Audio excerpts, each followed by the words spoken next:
Hola amigos de InShine. Ahora les mostraré algunos ejemplos de los proyectos fotogramétricos.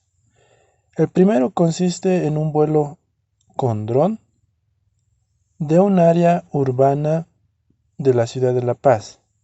La resolución y la calidad no se han perdido en la plataforma gracias a que la información se ha podido subir de forma completa.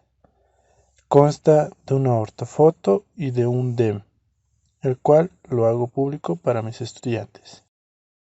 De la misma manera, con la temática de investigación, se lo realizó con estudiantes de la Escuela Militar de Ingeniería. Cuenta con su ortofoto y el DEM. En este caso, debido a la complejidad del proyecto, se han trabajado más, pero la visualización y los resultados han sido los óptimos, los cuales no han perdido su calidad en la plataforma. La ventaja también es que la visualización de ambas capas es muy interactiva y se ha podido trabajar también con un hillshade, cosa de que los estudiantes puedan ver el ejemplo de un proyecto fotogramétrico de forma directa.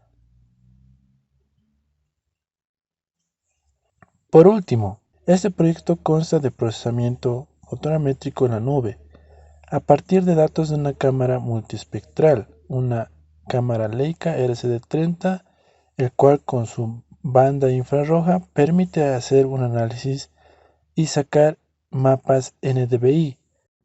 A partir de este NDVI se pueden sacar muchos más análisis, los cuales se están investigando y van a formar parte de otros temas en el futuro, por lo cual la plataforma ha sido muy útil para la demostración de los resultados, obviamente complementando al DEM y al ortofoto.